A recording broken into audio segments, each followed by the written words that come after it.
that we're noticing is like elitism, how to combat that. And people have these personal fiefdoms that they create, like a little bit of power. They find power. And it comes from, I think, resource management. Like, well, the medics, what we established, we have these standing budgets, standing working groups. We have, I mean, I'll get into that in a minute, like how we organize the structures. But just like, so medics are one of the little fiefdoms. You know, it's kitchen, supply, definitely accounting, because I try to audit them and to no avail. So people who have a little power, and then they start wielding that power. And I heard about stories like that in the park where like they would just come and just clear people out of certain areas. Right. And I don't agree with like someone says this little part of sidewalk is mine. You guys are being reasonable though. Yeah. But that's democratic participation, I guess. Is like you guys have your position, they have their position, then you come to an agreement. Right. But that didn't happen. And actually, people told me like sanitation in the park was usually like the strong men who would go and like just tear up people's tents. They were like the SS of the freaking. It was interesting. Yeah, like they were playing different roles. They would come through, and I mean, there was some amount of reasonableness to it because I mean, people were doing things that were kind of gross. I mean, you would have dumping urine outside of their tents and weird stuff. There were, I mean, very small number of people actually did stuff like that. But yeah, I mean, those people got a lot of spotlight and gave us a bad name. But I mean, that stuff did happen to a degree, but I mean, even just. More like stuff like after it rained and people's cardboard got soggy, they wouldn't replace the cardboard, they'd just sleep on the same cardboard, which is disgusting and it would get moldy and gross, and I mean that's just not sanitary. So I mean you would have things like that, or people just wouldn't clean up their campsites during the day, like, you know, and I don't think, some people point to that and say like the failures of Occupy and look at how like our little like ghetto slum that we're creating. That's I was talking about earlier before you came that I think our success that we were trying to prove was how we communicated, and if we could prove that the consensus process was an efficient way for people. I mean, it's been proven in the past to just show people when they come to our GAs how we communicate, and these are different ways of communicating. Direct democracy, empowering people. And that's like anarchist principles. We don't need leaders. We definitely empower our facilitation too much and stuff like that. Sure. And we're going to a facilitation meeting cool. today. So I think that was where we should have hung our hat and like trained more people and push more of that, but instead like we fell in fetishized the part, our protests, our tactics, when really our biggest strength was that how we communicate in a different way. Right. And that was like just obvious when people would come by. They'd be like, that's what I would point to. I'd be like, yeah, we're sitting on hundreds of thousands of dollars and we're managing it through that craziness right over there, that GA, for better or for worse. But I was interested, and I mean, oh no, let's see. You're talking about movement resources. We'll go back to that. What is a movement resources group? They are like Ben and Jerry's at all, right? Like. Right. So Ben Cohen and I can't remember that guy's name. He's a hip hop mogul. Who is involved in that guy's not involved in movement resource. I don't think so. But yeah. I saw his name in one of the articles. Yeah, because he came to Occupy a while ago trying to throw money at it, but he wanted a little bit of branding. Russell Simmons? So, Russell Simmons, exactly. And so, but these types of people who come in and they're trying to offer a little money with strings. And I guess Movement Resources Group. So you weren't at that meeting, the Movement Resources Group meeting, right? And then I sent you the email about like the summary of that, but like basically, I was there just to meet up with someone, and but I went and just took a whole bunch of notes of people, like, so they did their whole pitch, saying that we're going to create basically a board of like 5 of us institutional people backing up the money, right, and then collecting other donors, and 5 of you guys, 3 in New York City, and 2 from around the country, or maybe 2 in New York City, 3 from around the country, and like just first of all, like that blows my mind that New York City tries to control other occupies. I've been to a movement building meeting, working group, where they go around to different occupations, and they're split on it, but luckily there's democratic people in there who say, we definitely shouldn't influence other occupies. They're organically growing on their own. There's guys who recuse themselves from GAs. Like when they go to visit Philly, they don't participate in the GA because they say, we're visiting to share ideas, but we have no investment in your community here. We shouldn't even participate in your structures. Like, that's really cool, like really. And then there's other guys who say, oh, they're looking towards us for leadership though. We have to give them guidance. And it's like, sort of like fucking institutional. Like, so, movement building that's happening with influence. So Movement Resources Group, the fact that they would have like almost half the Occupy board just be from New York City, totally doesn't pay tribute to what's going on in the country. There's like 1,000 people in my hometown, Loma Linda, California. Small little conservative, like bastion of like conservative Christian. Jerry Lewis is a congressman who's one of the safest seats, been there for like decades on the appropriations committee, and yet in that, it's a distribution center for Walmart, and they shut down like 2 or 3 distribution like warehouses for Walmart actually, and like so Occupy is huge, just viral craziness. That wasn't direct. Actually, the workers came and approached Occupy in that area because they had been fighting with their boss and stuff, and so like it's becoming a lightning rod for all these little local issues. We would totally hamper it by trying to direct it at all. Of course. With anything, yeah, right? Yeah. So, so Movement Resources Group, that was bad. And then the fact that you have 5 institutional people as the other half of that board.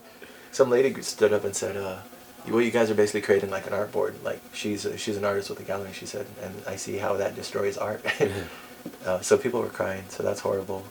So, and then after that, just to put this in context, that happened like a week or 2 later. You went to this meeting in 60 Wall Street, right, with part-time or people who were involved on the periphery of Occupy, sort of. Yeah. Well, I mean, some of the people there were more involved with the working group stuff than I had ever been. I mean, I've really never participated much with working groups because I don't like going to meetings, and so I mean, some of them were involved in the political action impact group. Some of them were involved in the movement building group. Some of them were involved in facilitation. But the lion's share of the people there had all identified as people who, work full time, and so they weren't sleeping in the park, and they weren't. And so that was one of the issues, and that's one of the questions you probably saw in the email was, well, if you're not sleeping in the park and you're not, quote, an anarchist, and does that make you less of an occupier? Yeah, or less involved in the movement? Because you're bringing all those questions, and this is just because, like, I'm becoming bigoted in my strong opinion. I totally thought you supported those people. I was like, oh, this fucking Rocco over here is trying to, but, like, you have to really have an even hand, because that's an important identity issue, is you can't have a populist movement without being inclusive of the people who just don't have the time. We had an interview with Bono over in the Staten. He looks like him, but we called him Bono in the Staten Island ferry terminal, construction guy. Okay. And that was his criticism. He was being really polite about it, but basically, like, you guys aren't really inclusive of the working class. Right. And like, get jobs and you get a different perspective on the world, basically. Yeah, and that's a problem. I mean, if you're trying to speak on behalf of the people who are struggling and working for a living, you can't really be exclusive of them. And you have to be humble to the fact that you just might not have their experiences because you're only like 18, 20 years old, right, fresh out of college or whatever. Yeah. So, I mean, I sold shit for a living, and I sold commercial insurance to a lot of business owners. So I totally like respect that like Republican conservative dude who like doesn't have a high school education even, but he owns his own trunking company, making over $1 million a year, or like gross receipts, making a couple $100,000 for himself. And it's like, this guy's smart. He has his life wisdom, right, and you have to approach him on his terms. You can't come in there and just say, as if you're talking about politics or business, you have to know their language. It's all wisdom is wisdom, right? Yeah. And I don't know. Does Occupy do a good job at that? I don't know. I guess so. That's interesting because some of these guys would see as that Movement Resources Group millions or maybe even over $1 billion on the sidelines, and they're like, well, why not tap into that? And that's sort of what you brought up, like using the resources isn't necessarily co-optation. Well, yeah, I mean, it depends on what you bring to the table, because it's not, I mean, I don't know to degree the members of that board will proactively propose things. Yeah. Well, they're definitely going to check the validity of proposals to them. So, correct. Yeah, I mean, that's sort of what I've gotten out of looking at it so far is that, they will receive proposals and they will, evaluate those proposals. Yeah. And so, I mean, well, I think it's pretty clear that they have their own agenda that they'd like to push forward. It's really just a matter of people within the movement bringing things to the table and being like, listen, this is something we'd like to work on. This is something we'd like money for. And so, like, you brought up, well, I mean, I think the way to combat this, if their agenda is not in line with ours, is to come up with an alternative, to basically compete with that. And I don't necessarily think that we can, because I think that would be sort of, just inefficient, because, if we're struggling to come up with a democratic alternative, that's going to be slow and deliberative. And in a way, yes and no, because, like, I think we acknowledge just the reality of it. We can't stop these guys. Right. The way I describe it is like a shit sandwich. They'll throw more bread at it until you don't taste the shit anymore. They're waiting on the sidelines, And that's what, like, even this meeting, there's enough support around there that they'll just sit there and wait, and people are going to come out of the woodwork to them. And especially when Occupy is like, we're internally like dysfunctional, we don't have resources, and we'll just keep shriveling, and they'll just keep producing until eventually they're the face of the movement. Right. But that doesn't mean if we work with them, we're sort of going against like anarchist principles of, like Emma Goldman brought up, like the means have to be in alignment with the ends. And even working with a board like that, you're not really, you're just, the logic of that is that you're going to replicate power structure. So no matter what good tactically like you achieve, like whatever good ends you achieve out of this, the fact that you're working through them, you're hurting yourself, because part of the revolution is supposed to create alternatives, like the prefigurative politics. We're supposed to be creating models that delegitimize authority. Right. By working within authority power structures, we are doing the opposite of that. We're legitimizing those power structures. And now anything you get out of that system, out of the movement resources group, will legitimize boards and hierarchies and patriarchy. And like, so they brought up all sorts of stuff. Most of you guys on this board are white. Most of you are men. You know, it legitimizes everything wrong with society. I don't see, like, that's just too much of a veto to say, well, pragmatically we have to do that in order to achieve that next step. It's like, actually that's like 180 from where we, you know.